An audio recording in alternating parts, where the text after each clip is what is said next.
Alors bonjour à tous. Vous m'entendez bien? Ok. Donc aujourd'hui, moi je vais vous parler de la psychothérapie EMDR et de son application auprès des enfants et des adolescents avec des troubles du neurodéveloppement. Alors c'est une thématique qui m'intéresse particulièrement parce que je suis de formation initiale neuropsychologue et les premières années de ma vie professionnelle, je les ai consacrées à travailler auprès d'un public essentiellement avec des TND. Et c'est que par la suite que je me suis formée à la psychothérapie et notamment à la psychothérapie EMDR. Et j'ai rapidement constaté l'intérêt que pouvait avoir cette psychothérapie pour accompagner ces enfants avec des TND, et c'est ce que je voudrais vous présenter aujourd'hui. Alors, le MDR, qu'est-ce que c'est? Le MDR, c'est un acronyme anglais qui veut dire en français désensibilisation et retraitement par les mouvements oculaires. Alors, c'est une thérapie dont on entend de plus en plus parler ces dernières années en France, mais en fait, elle n'est pas si jeune, elle n'est pas si vieille plutôt, elle n'est pas si jeune dans ce sens-là. Elle date du début des années 80, où c'est Francine Shapiro, qui est une psychologue américaine, qui a découvert la première que l'utilisation des mouvements oculaires pouvait avoir un effet sur la diminution de la perturbation émotionnelle. Alors au début, il y a eu beaucoup de scepticisme de la communauté scientifique, mais depuis, il y a eu de nombreuses recherches qui ont validé l'intérêt et les bénéfices de cette thérapie, et elle est aujourd'hui reconnue par l'OMS, l'Organisation mondiale de la santé, par l'INSERM et par l'APA, l'Association des psychologues américains. Et c'est une thérapie qui est surtout connue et recommandée pour le traitement du trouble de stress post-traumatique, donc je dirais plus tard TSPT, ou dans le grand public on parle plutôt de traumatisme. Donc en fait cette thérapie elle est très connue pour le traitement des traumatismes, mais vous allez voir que pas seulement, en fait au plus on avance, au plus on se rend compte qu'elle peut être efficace pour beaucoup plus d'applications cliniques. Donc la thérapie EMDR repose sur un modèle qui s'appelle le modèle du traitement adaptatif de l'information, ou pour faire plus court, on dit modèle TAI, qui part du principe que notre cerveau possède une capacité naturelle d'auto-guérison. Tout comme notre corps peut guérir d'une blessure et cicatriser de ses blessures, le cerveau, lorsque la personne vit une expérience difficile, va pouvoir traiter et intégrer les expériences douloureuses pour les transformer en des souvenirs soit neutres, soit constructifs. Donc, c'est-à-dire que lorsqu'une personne vit un événement difficile, le modèle TAI va avoir des processus qui vont lui permettre d'assimiler l'expérience, c'est-à-dire que l'expérience va être traitée comme digérée par le psychisme, c'est comprise, va être reliée en mémoire avec d'autres souvenirs, va être reliée en mémoire de façon cohérente à d'autres souvenirs en mémoire autobiographique.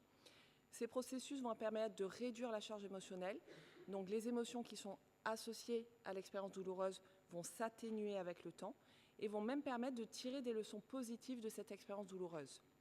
Par exemple, donc soit l'expérience va être rangée en mémoire comme un souvenir neutre et n'aura plus d'impact sur le présent, ou alors ça pourrait être rangé en mémoire comme une ressource dont la personne pourra se servir à l'avenir. Donc pour illustrer un petit peu ce modèle TAI, donc quand le modèle TAI fonctionne bien, imaginons que Marc ait un accident de voiture. Donc Marc a son accident de voiture. Cet événement va générer chez Marc une forte perturbation émotionnelle. Et cette perturbation émotionnelle va pouvoir durer plusieurs jours. Et c'est normal. Il va pouvoir peut-être présenter un peu de rumination. Il va penser pendant les quelques jours qui vont suivre à l'accident de voiture, se demander s'il aurait pu l'éviter. Il va peut-être avoir un petit peu d'appréhension à reprendre le volant. Il va peut-être même faire des cauchemars ou avoir des difficultés d'endormissement, où il va revoir un petit peu la scène. Mais toute cette perturbation va s'atténuer avec le temps jusqu'à ce que Marc puisse reprendre le cours de sa vie normale. C'est-à-dire que Marc sera en mesure de se souvenir du danger, de se souvenir qu'il a eu très très peur lors de cet accident, mais n'aura plus peur désormais de conduire et n'aura plus de perturbations dans sa vie de tous les jours. Ça, c'est lorsque le modèle TAI fonctionne et c'est le signe d'une bonne intégration en mémoire et que l'expérience est digérée et qu'elle va devenir un simple souvenir. Donc maintenant, lorsque le modèle TAI ne fonctionne pas, c'est là où on va parler de traumatisme. Et qu'est-ce qu'un événement traumatique? C'est un événement qui va être soudain, imprévisible et dont l'intensité émotionnelle va dépasser la capacité du cerveau à le traiter correctement. Donc ça peut être, comme exemple d'événement, ça peut être un AVP, un accident de la voie publique comme on vient de voir, un cambriolage, une agression, tout ce type d'événements qu'on va nous appeler des événements avec un grand T, avec un fort impact traumatogène. Et ces événements, au lieu d'être intégrés dans la mémoire comme une expérience passée, les informations vont rester bloquées dans un état dysfonctionnel. Et en fait, ce blocage va avoir plusieurs conséquences. Les émotions et les sensations, au lieu de s'atténuer avec le temps, vont rester vives. la personne va avoir des pensées négatives irrationnelles qui s'ancrent et on va avoir des symptômes qui peuvent apparaître comme des flashbacks. Donc les flashbacks, ce sont des moments où le souvenir de l'expérience traumatique s'impose à la mémoire de la personne en générant beaucoup de détresse, des cauchemars traumatiques où la personne va revoir l'événement sans cesse et la personne va pouvoir développer ce qu'on appelle des comportements d'évitement où elle va s'efforcer à éviter de près ou de loin tout ce qui pourrait lui rappeler le traumatisme qui du coup lui génère beaucoup de détresse. Donc ça c'est le trauma. Si je reprends mon exemple avec Marc, donc là c'est le model time qui ne fonctionne pas, qui se bloque. Alors même que l'accident est passé il y a des mois, Marc va continuer à ressentir la peur. Il peut même continuer à se sentir encore en danger au volant. Et du coup, il va développer des comportements d'évitement. Il va commencer à éviter de conduire ou même ne plus conduire du tout. Il peut avoir des flashbacks, des cauchemars. Donc ça, c'est le signe d'une mauvaise intégration mémoire. Ça veut dire que l'expérience, on va parler de trauma, l'expérience est traumatique. C'est-à-dire que alors que l'événement est terminé, ça fait des mois que Marc a eu son accident, il va continuer à en ressentir les perturbations dans son quotidien. Donc, dans la thérapie EMDR, il y a une partie de la thérapie que l'on nomme la désensibilisation. C'est là où le thérapeute va utiliser les mouvements oculaires. Je dis une partie parce que la thérapie EMDR, elle est beaucoup plus complexe que ça et ne se résume pas à la désensibilisation. Souvent, elle est assimilée à tort et résumée à tort à cette partie-là de la thérapie parce qu'elle est surtout connue pour ça. Et c'est ce travail-là que je vais vous présenter, mais en fait, elle est beaucoup plus complexe que ça. Donc, la désensibilisation va intervenir pour réactiver ce processus naturel de traitement de l'information et ça va permettre à la personne d'avoir sa charge émotionnelle liée à l'événement qui va diminuer. Ça permet l'émergence de nouvelles pensées positives. Donc si je reprends l'exemple de l'accident, donc ça peut être par exemple Marc qui va arriver à dire c'est fini, je suis en sécurité maintenant. Et donc ça va permettre d'intégrer l'événement en mémoire comme un événement passé sans perturber le présent. Donc la personne va pouvoir se restaurer et ne plus être gênée par l'impact traumatique. Donc vous l'aurez compris, la thérapie EMDR, ça c'est son indication première, en tout cas ce pourquoi elle est très connue. Elle est très efficace pour traiter le TSPT, le trouble de stress post-traumatique. Mais pas que, et c'est ce sur quoi je voudrais parler avec vous aujourd'hui. Elle est également efficace pour travailler sur les expériences négatives de la vie courante que l'on nomme l'adversité et que l'on va nommer événements avec des petits T, comparativement aux événements avec un grand T dont on a parlé tout à l'heure. Ces événements avec des petits T, ce sont des événements qui sont moins intenses, mais qui, si cumulés, peuvent influencer profondément la manière dont une personne se perçoit et va interagir avec le monde. Et qu'est-ce que l'on sait des enfants avec des troubles du neurodéveloppement? C'est un peu ce que nous a dit Morane tout à l'heure, mais on sait que ce sont des personnes, des enfants, des adolescents qui sont plus à risque de vivre des expériences d'adversité, notamment à l'école et dans les interactions sociales. Et c'est quoi un petit T pour un enfant avec un TND? Ça va être des moqueries, du harcèlement scolaire, tu es nul, tu es lent. Ça va être des échecs ou des rejets répétés, comme par exemple rater un examen ou ne pas être choisi pour un travail de groupe. Ça peut être des remarques blessantes de la figure d'autorité, comme l'enseignant qui peut critiquer publiquement devant la classe l'élève, ou des petites humiliations sociales, comme oublier une réponse en classe ou tomber devant un groupe. Ou ça peut être aussi des expériences d'exclusion ou d'injustice, comme ne pas être invité aux anniversaires. Et qu'est-ce que l'on sait maintenant? On sait que notre personnalité se construit au travers de toutes nos expériences de vie. Et qu'est-ce qu'un enfant va apprendre de toutes ces expériences cumulées? Il va apprendre, il va intérioriser petit à petit qu'il n'est pas capable. Il va intérioriser ses humiliations, ses rejets. Il va vraiment finir par se sentir nul et pas capable et avoir l'impression qu'il ne peut pas y arriver. Et Francine Shapiro disait, nos réseaux de mémoire, donc nos réseaux de mémoire sont les souvenirs, sont à la base de nos attitudes, de nos perceptions et de nos comportements. Donc toutes nos expériences de vie ont une influence directe sur la manière dont on interagit avec le monde au quotidien. Donc ça, vous comprenez bien pourquoi il est important de s'intéresser à tous ces petits T, parce que cette accumulation des petits T va créer des croyances négatives dans la personne. Je ne suis pas à la hauteur, je ne suis pas capable, je suis nul, ce qui va considérablement affecter la confiance en soi. Et un enfant qui se pense nul, qui ne se pense pas capable, qui pense qu'il ne va pas y arriver, qui n'a pas confiance en lui, il va développer des comportements d'évitement. Il va éviter toutes les situations où il pense que ça sera soldé par un échec ou alors que ça sera une expérience douloureuse. Et tout ça, ça peut augmenter le risque d'anxiété et de dépression in fine, plus toutes les conséquences sur la vie à long terme dont vous a parlé Morane tout à l'heure. Donc pour illustrer un petit peu ça, je voulais vous présenter un cas clinique qui illustre un petit peu ce travail de comment on peut travailler en thérapie EMDR avec un enfant dont l'estime de soi est altérée liée à ses expériences de vie. Donc je vais vous parler de Lucas, que j'ai reçu au cabinet. Lucas, c'est un enfant qui est intelligent, qui a un TDAH, qui est scolarisé en 4e. Et lorsqu'il vient en consultation, lorsque ses parents amènent Lucas en consultation, Lucas présente une grande anxiété scolaire. Chaque cours est une source de stress intense. Il a beaucoup de somatisation, il a mal au ventre le dimanche soir, il a mal au ventre le matin avant d'aller à l'école, surtout les jours de contrôle, il a mal au ventre toutes les veilles de rentrée scolaire. Il a développé beaucoup d'évitement, donc il y a beaucoup d'absentéisme, il rate surtout les jours de contrôle. Il a des pensées négatives sur lui-même. Alors Lucas ne se présente pas comme ça en consultation, mais finalement quand on décortique un petit peu qu'est-ce qu'il y a derrière cette anxiété sociale et qu'est-ce qu'il y a derrière cet évitement, on arrive à voir les pensées fondamentales qui alimentent tout ça. C'est en fait je suis bête et je ne suis pas capable d'apprendre. Et il a également beaucoup d'anxiété sociale. Lucas a tendance à éviter toutes les activités en groupe par peur de se sentir jugé ou exclu. Donc avec Lucas, avec ses parents, on décide de démarrer une psychothérapie EMDR. Donc dans la psychothérapie EMDR, avant d'arriver à la partie de désensibilisation, il y a toute une partie qu'on appelle la stabilisation, qui vise à mobiliser les ressources chez Lucas. Donc dans cette partie, on va proposer à l'enfant beaucoup de psychoéducation. La psychoéducation, c'est hyper important, autant pour l'enfant que pour ses parents. On va l'aider dans l'identification de ses émotions, dans la gestion de ses émotions, dans l'apaisement, tout ça pour le rendre autonome dans sa régulation émotionnelle. Et la particularité de la psychothérapie EMDR, c'est qu'en fait, la question que l'on se pose quand Lucas arrive en consultation, en thérapie EMDR, c'est on pense que chaque difficulté dans la vie quotidienne est alimentée par des expériences passées et douloureuses. Donc la question que l'on se pose, c'est qu'est-ce que Lucas a vécu dans sa vie pour penser ça de lui, là, maintenant. Et donc on va essayer par plusieurs techniques d'aller récupérer des souvenirs, des événements, des expériences douloureuses que Lucas lie actuellement à ses difficultés.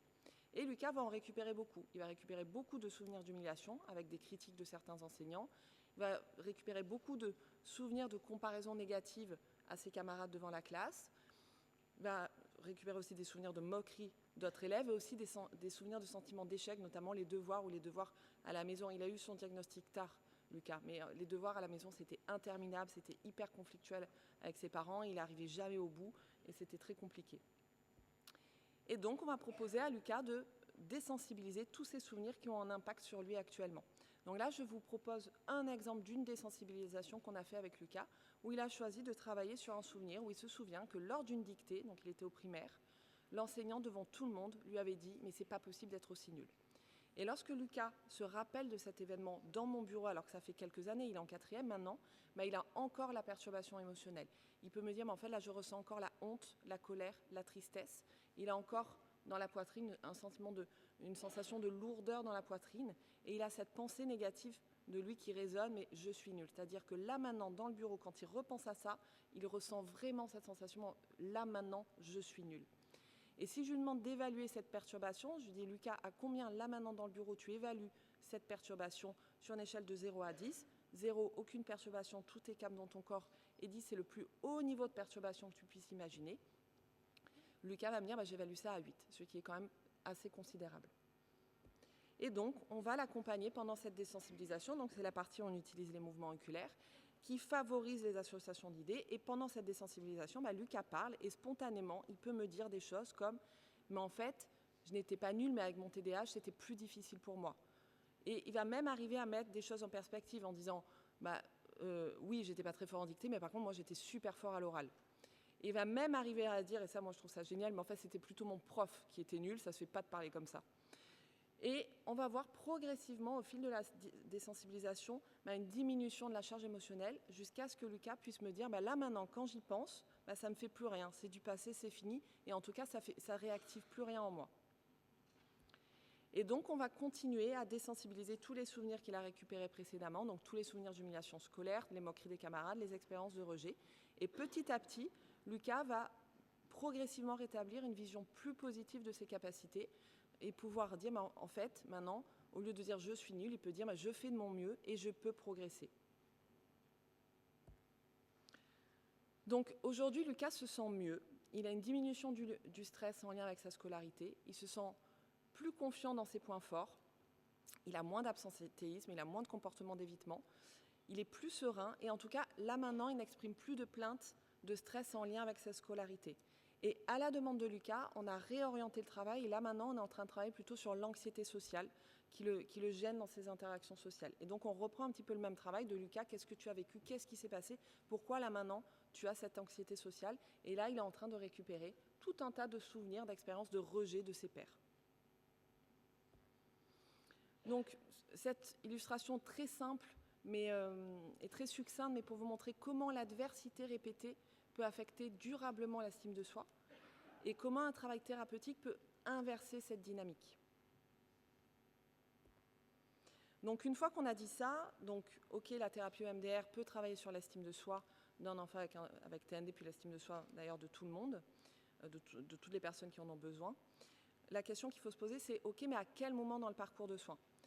Quand un enfant reçoit un diagnostic de trouble du neurodéveloppement, il y a plein de choses à faire. Il faut établir un projet personnalisé de soins d'accompagnement, il va falloir mettre en place des interventions adaptées, que ce soit pour le parent, pour l'enfant, adapter l'environnement scolaire dont on a parlé tout à l'heure, soutenir la socialisation, mais finalement, toutes ces étapes que l'on met en place, elles ont pour but de diminuer le risque d'exposition à ces petits T et aussi, avec beaucoup de psychoéducation de l'enfant et de tous ses proches et de la famille et de l'entourage, ça permet aussi à l'enfant d'améliorer la capacité à y faire face à ces petits T. Et si malgré tout ce qu'on a mis en place, l'enfant doit encore faire face à de l'adversité et qu'on voit apparaître des signes d'appel d'anxiété, des signes d'appel d'humeur, des évitements, tout autre signe significatif d'une détresse psychologique, à ce moment-là, la thérapie EMDR peut être une bonne indication. L'idée un petit peu générale que je voudrais dire ici, c'est que avant de s'occuper des conséquences que peut avoir l'adversité sur l'estime de soi, il faut essayer de mettre tout en place pour aider l'enfant à ne pas y faire face et pour faire diminuer cette adversité-là. Pour finir, je voudrais attirer votre attention sur une mesure de précaution importante. La thérapie EMDR, actuellement, elle est en plein essor. On en parle de plus en plus. Elle est de plus en plus appliquée pour plein de problématiques différentes et c'est super parce que c'est une super thérapie. Mais il faut savoir que c'est une thérapie qui nécessite une formation agréée, une formation assez conséquente. Malheureusement, elle n'est pas encore légiférée en France, ce qui fait qu'on voit apparaître beaucoup de dérives. Il faut savoir que seul le titre de praticien EMDR Europe est un titre protégé. Donc, toute appellation, même avec le mot EMDR dedans, ne renseigne en rien sur la formation qu'a reçue la personne. C'est pour ça qu'il est fortement conseillé pour la sécurité des patients de consulter un thérapeute qui est issu d'une formation labellisée EMDR France, qui est l'organisme de référence. Et pour vous guider, vous avez un site officiel de EMDR France où vous pouvez trouver l'annuaire des thérapeutes en France, géolocalisé. Et tous ces thérapeutes sont des thérapeutes qui sont agréés, qui ont reçu une formation de qualité et recommandée. Et merci pour votre attention.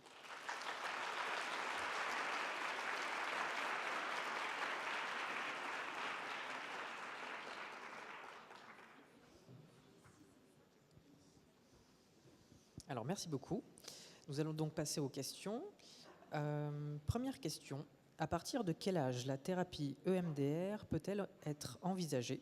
Un enfant qui ne sait pas encore bien verbaliser un grand T ou des petits T peut-il bénéficier de cette thérapie? Alors, complètement.